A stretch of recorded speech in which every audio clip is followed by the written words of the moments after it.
جب ماہ صیام رمضان المبارک جلوہ گر ہوتا ہے، جنت کے 8 دروازے کھول دیے جاتے ہیں،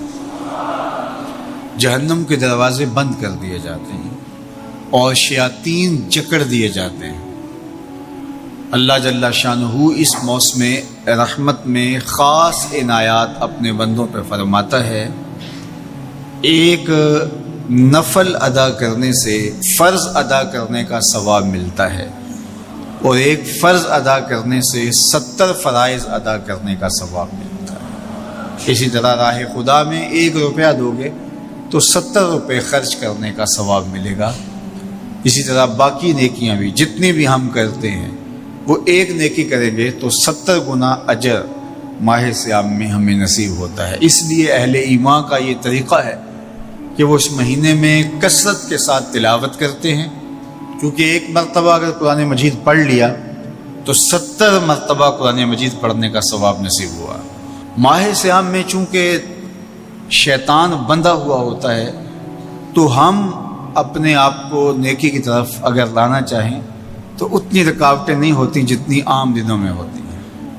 لیکن اس کے باوجود بہت سارے لوگ ہیں جو رات کو بڑا پکا ارادہ کر کے سوتے ہیں کہ میں صبح وقت پہ اٹھوں گا اور نوافل بھی پڑھوں گا اور نماز بھی ادا کروں گا، لیکن جب صبح ہوتی ہے تو انہیں یا تو جاگ نہیں آتی یا نیند سے بیدار ہو جاتے ہیں، بستر سے اٹھا نہیں جاتا۔ جبکہ وہی شخص انہوں نے صبح سبزی منڈی جانا ہو تو چھلانگ لگا کے اٹھتے ہیں اور سبزی منڈی پہنچتے بھی ہیں۔ سستی طبیعت کا کسل نہیں ہوتا۔ عمومی طور پہ ہم اپنے آپ کو بیمار تصور کر لیتے ہیں اور سستی اور کسل کا نام دے کر کے، بہانہ دے کر کے ہم کہتے ہیں کہ بس کیا کریں، ہم کو ارادہ کرتے ہیں روز لیکن ہم سے اٹھا نہیں جاتا، بس طبیعت اس طرح کی ہے، کسل ہے، سستی ہے۔ یہ بات ذہن میں رکھیے گا کہ ارادہ کرنے کے باوجود بھی صبح جب ہم اٹھ نہیں پاتے یا کوئی بھی نیکی کا کام ہم کرنے کا ارادہ کرتے ہیں تو ارادہ کرنے کے باوجود ارادہ ہی رہ جاتا ہے، ہم کر نہیں پاتے، تو اس کا سبب یہ ہوتا ہے کہ بہت سارے ہم گناہ کر چکے ہیں اور ان گناہوں کی وجہ سے ہم نیکی کی توفیق نہیں پاتے۔ حضرت حسن بصری رضی اللہ تعالی عنہ نے یہی وجہ اس کی بیان فرمائی ہے، تو اس کا بہترین طریقہ یہ ہے کہ توبہ کی جائے، اور توبہ بھی سچے دل سے کی جائے، رو رو کے اللہ سے گناہوں کی معافی مانگی جائے،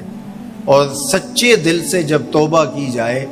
تو پھر سارے گناہ نہ صرف مٹا دیے جاتے ہیں بلکہ ان کو بدل کے نیکیوں میں تبدیل کر دیا جاتا ہے۔ تو ماہ صیام کے اندر پختہ عزم کریں اور اس عزم کو عمل کی شکل دینے کے لیے سچی توبہ کریں کہ ہمارا یہ رمضان اس طرح سے گزرے، یہ مہینہ اس طرح سے بسر ہو کہ ہم اس مہینے میں اللہ تعالیٰ کی قربت حاصل کر لیں، ہم گناہوں سے پاک ہو جائیں اور ہم جو ثمرات ہیں، جو فوائد ہیں اس مہینے کے، وہ ہم سمیٹ سکیں۔ تو یہ وہ مہینہ ہے جس کے انتظار میں میرے اور آپ کے آقا و مولا اپنی آنکھیں لگائے ہوتے تھے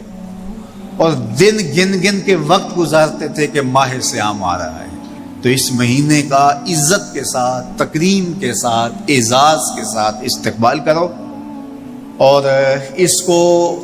پلکوں پہ بٹھاؤ، اس کو دل پہ بٹھاؤ۔ اس مہینے کی تکریم یہ ہے کہ اس میں ہر برا کام چھوڑ دیا جائے۔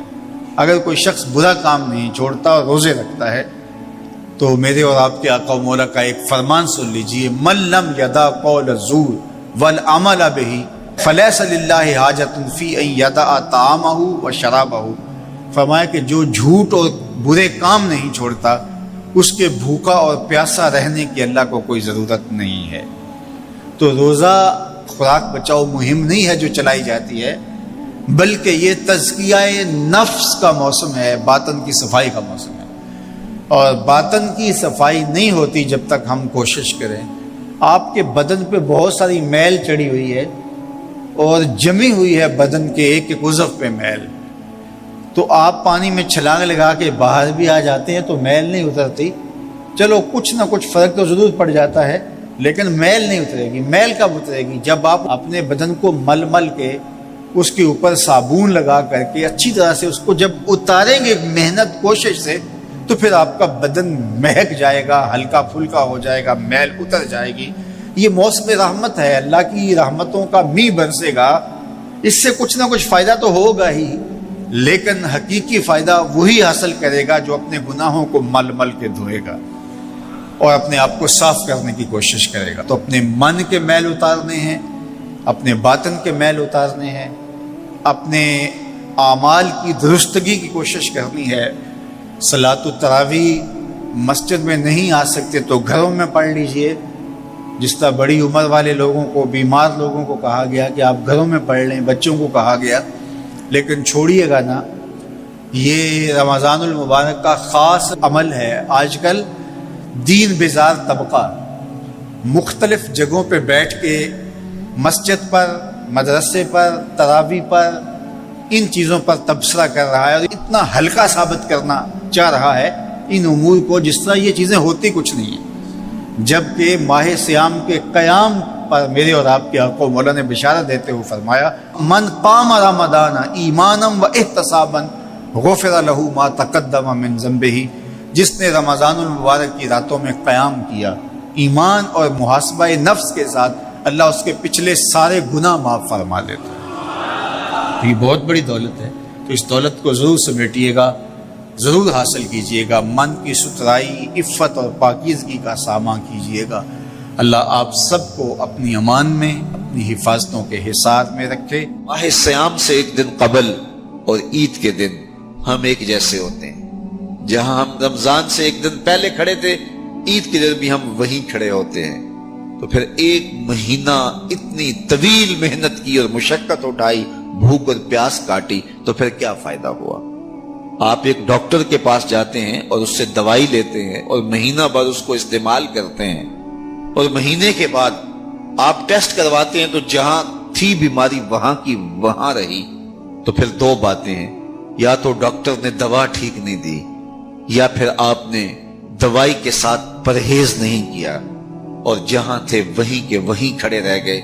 تو ڈاکٹر کے پاس دوبارہ جائیں گے تو وہ کہے گا، جناب اس بیماری سے نجات تو ایک مہینے کے کورس سے ہو جاتا تھا، تو آپ کو آرام کیوں نہیں آیا؟ آپ نے پرہیز نہیں کیا۔ تو آپ اس کو کہیں کہ جناب ہم دوبارہ مجھے ایک کورس اور کروا دیں، لیکن پرہیز میں نے پھر بھی نہیں کرنا۔ تو ڈاکٹر کہے گا کہ نہیں جناب چھٹی کرو، اگر دوائی لینی ہے تو اس کے ساتھ جو احتیاطی تدابیر میں بتاؤں گا ان کو اختیار کرنا ہوگا۔ لیکن اگر کوئی شخص پھر دوسرا مہینہ کھاتا ہے